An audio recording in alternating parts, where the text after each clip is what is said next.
Là, je crois que j'ai vraiment chopé un sale truc.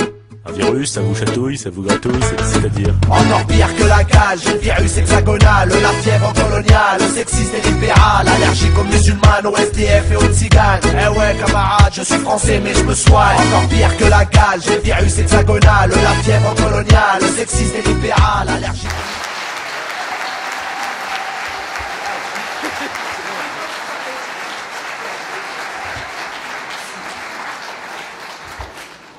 Chers amis et chers camarades, il nous a semblé important ici d'expliquer pourquoi notre association juive, avec d'autres associations juives, sont signataires de l'appel à ce meeting et d'une façon plus générale s'inscrivent dans la lutte contre l'islamophobie. Pourquoi nous sommes ici présents ce soir dans cette première étape pour participer à la construction d'un large front de lutte contre l'islamophobie qui nous semble urgent et nécessaire. Après tout ce que nous venons d'entendre, je dois dire que j'ai du mal à calmer mon émotion de tout ce que j'ai entendu et avec tout ce que nous ne cessons d'entendre. Comme juifs particulièrement concernés par la question du racisme, sous toutes ses formes, nous sommes concernés particulièrement par la question du racisme sous toutes ses formes, parce que le racisme tue sous toutes ses formes. On entend beaucoup dire aujourd'hui et écrire que le racisme antisémite tue des juifs parce que juifs en France, et c'est une réalité tragique, mais qui ne devrait pas en cacher une autre, qui est que toutes les émeutes françaises survenues dans les banlieues des grandes villes de France ont toujours eu, sans aucune exception, c'est vérifiable, la mort pour origine. Je le répète donc, contre le racisme sous toutes ses formes, parce que le racisme tue.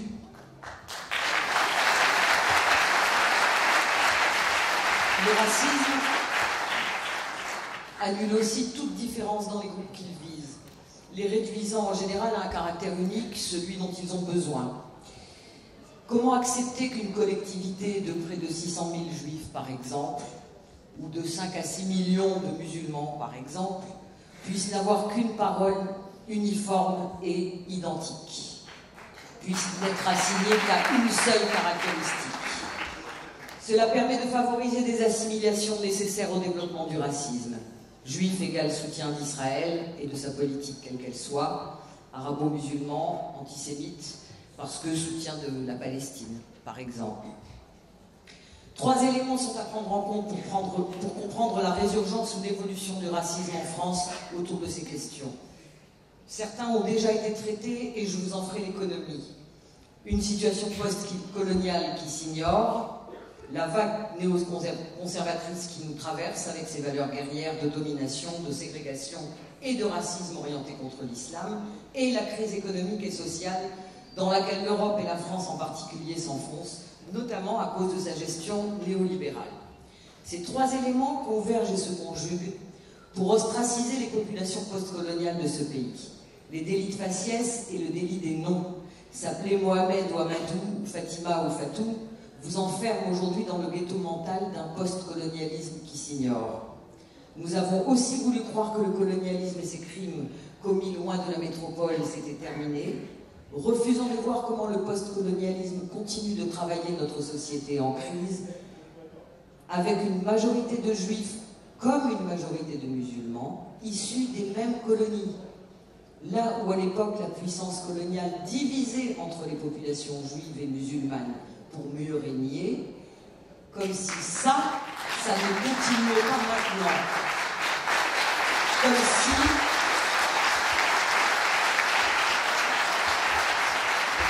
Comme si cela pouvait cesser d'agir sur commande pour ces 3 partenaires, l'ancien colonial, le juif et le musulman. Je voudrais tenter d'expliquer en quelques minutes la double instrumentalisation qui articule islamophobie et antisémitisme ces dernières années, autour de ce qui est à notre sens une des principales sources d'alimentation de la montée d'un fort ressentiment contre les juifs et de la désignation des musulmans comme une population dangereuse et à contrôler. Et c'est évidemment la question palestinienne. Pour redonner en très large trait le contexte global des 15 dernières années, il y a 3 dates. Septembre 2000, la deuxième intifada, janvier 2001, l'élection de George W. Bush, et septembre 2001, les attentats des 2 tours. Ces 2 dernières dates janvier 2001 et septembre 2001, marquent le déclenchement par les néoconservateurs au pouvoir d'une offensive en direction de l'islam. Offensive qui redécoupe le monde entre un Occident judéo-chrétien, constitué pour l'opportunité, et un axe du mal, l'islam. Ce qui fait du Moyen-Orient une zone à très haut risque, nous le savons bien, mais ce qui fait du conflit dit israélo-palestinien une ligne de front majeure, et ce qu'on veut souvent oublier, d'Israël, un allié incontournable et renforcé dans cette soi-disant guerre de civilisation. Parce que nous avons voulu croire en France que le néoconservatisme, avec son idéologie coloniale guerrière, fondée sur une division ethnico-religieuse, c'était comme le nuage radioactif de Tchernobyl arrêté respectueusement à nos frontières, nous avons vu l'Europe tout entière et les gouvernements français successifs considérer comme le gouvernement américain qu'Israël était son allié indéfectible dans un Moyen-Orient qui explose sous les guerres et qui implique des guerres qui impliquent aussi bien les puissances européennes que la France. Et donc, l'Union européenne, comme la France, comme les États-Unis, refuse de sanctionner le régime israélien pour sa politique coloniale raciste et la violence extraordinaire de l'occupation, et continue de perpétuer ainsi le calvaire des Palestiniens et le conflit. Les musulmans de France, dans ce contexte, sont assignés à l'axe du mal. Ils sont identifiés au terrorisme islamiste sous toutes ses formes, ils y sont amalgamés, ils subissent la méfiance et l'ostracisme. Classe dangereuse, assimilée uniquement à une religion dite d'essence violente, incompatible avec une laïcité dévoyée à dessein. Ils sont aussi associés à l'agression d'Israël, l'allié majeur, dans l'offensive néoconservatrice. En d'autres termes, islamophobie et sionisme vont ensemble. Regardez Fourest. Deuxième point. Deuxième instrumentalisation. La deuxième instrumentalisation vise les Juifs, qui eux aussi se sont retrouvés soudainement blanchis par des aléas de l'histoire, et se retrouvent assignés du bon côté, eux, de ce soi-disant Occident judéo-chrétien. Il va falloir, eux, qu'ils portent haut et fort le flambeau d'Israël et de sa politique, qu'ils y soient amalgamés et qu'ils soient considérés comme représentants et identifiants à ce régime israélien, quel qu'en soit le prix. Cela se fera grâce à un outil principal et majeur, l'antisémitisme. L'antisémitisme qui fait peur aux Juifs. C'est la demande d'Israël qui compte sur sa diaspora, entre guillemets, et qui est relayée et mise en acte en France par le CRIF, le Conseil soi-disant représentatif des institutions de France,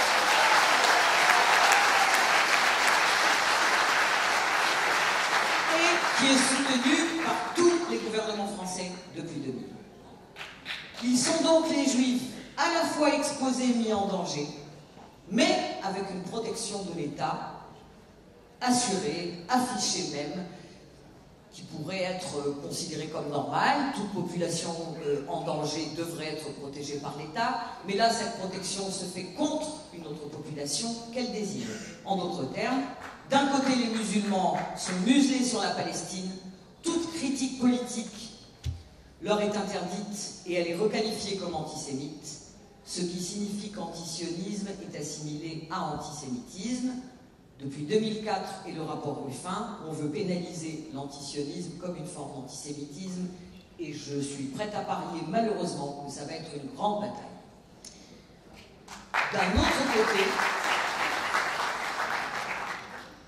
D'un autre point de vue, ces juifs pris en otage servent à désigner l'axe du mal, les musulmans.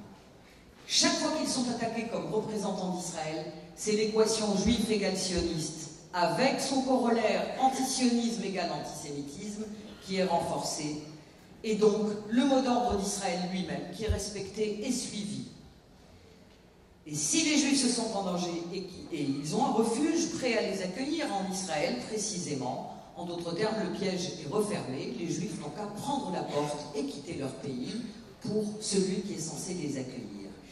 Victime d'une double instrumentalisation, le racisme islamophobe, comme le racisme anti-juif, constituent les deux faces d'une même médaille. Je vous fais l'impasse de la crise sociale parce que vous l'avez déjà entendu par d'excellents orateurs. Et je résume, vous avez raison, il y a un racisme reconnu, visible, dénoncé, surveillé, contrôlé. Et il y a un racisme qu'on a même encore du mal à nommer et que certains s'évertuent à nier, se justifiant comme tout racisme par des défauts propres aux racisés. Dans le monde global qui est le nôtre, nous constatons que les politiques se ressemblent et se rapprochent. Discrimination, apartheid sur une base ethnique, colonialisme là-bas, en Palestine, discrimination, post-colonialisme, racisme ici. Nous luttons pour le respect des droits là-bas comme ici, pour un vivre ensemble là-bas comme ici, fondé sur l'égalité. Pour nous, il n'y a qu'un seul racisme, qui se décline selon des contextes, sous des formes et avec des cibles différentes, mais la lutte contre le racisme est indivisible. Pour nous, la solution passe par un front commun de lutte contre l'islamophobie et contre l'antisémitisme, parce que manipulé, parce que cet antisémitisme est manipulé aussi pour alimenter l'islamophobie et pour contribuer à l'effacement de la question des droits des Palestiniens. L'antisémitisme demeure un racisme meurtrier inacceptable au même titre que le premier. Défaire ces instrumentalisations ensemble nous paraît être la seule voie de nature à défaire ce racisme dans son versant islamophobe comme dans son versant antisémite. De la même manière, nous nous inscrivons dans cette lutte contre le versant anti-rome du racisme et nous voulons nous inscrire dans la lutte contre la négrophobie. Aujourd'hui, et j'en terminerai par là, il y a en Israël ce que tous les sondages donnent comme étant la troisième force politique du pays lors des prochaines élections, qui s'appelle la liste commune, liste de 4 partis arabes, mais toute cette liste présente des candidats juifs. Hadash, le Front démocratique pour la paix, est un parti arabe et juif. Balad Tadjamo, le Front national démocratique, présentait aussi des candidats juifs et ils sont dans cette liste commune. En d'autres termes, et je le reprendrai pour exemple, un des grands slogans de Hadash a toujours été dans les rues, lors des manifestations qu'ils font toujours ensemble, juifs et arabes, arabes et juifs, refusons d'être ennemis. C'est un mot d'ordre valable là-bas comme ici. Nombre d'Israéliens juifs, des connus comme des anonymes, ont déjà manifesté leur intention de voter pour cette liste commune. C'est la raison pour laquelle les associations juives s'inscrivent aujourd'hui, enfin c'est comme eux, c'est pour ces mêmes raisons que des associations juives s'inscrivent aujourd'hui dans la constitution d'un front contre l'islamophobie. C'est la raison pour laquelle c'est dans ce cadre que nous lutterons aussi contre l'antisémitisme. Nous ne pourrons pas nous retrouver dans une lutte antiraciste instrumentalisée par le CRIF, qui manifeste à la fois son soutien au massacre contre la population de Gaza, contribue à la fabrique du racisme islamophobe et lutte soi-disant contre l'antisémitisme. Pas avec vous, pas avec eux, avec vous. Ouais, je crois que j'ai vraiment chopé un sale truc. Un virus, ça vous chatouille, ça vous gratouille, c'est-à-dire? Encore pire que la cage, le virus hexagonal, la fièvre coloniale, le sexiste et libéral, allergique aux musulmanes, aux SDF et aux tziganes. Eh ouais camarade, je suis français mais je me soigne. Encore pire que la cage, le virus hexagonal, la fièvre coloniale, le sexiste et libéral, allergique aux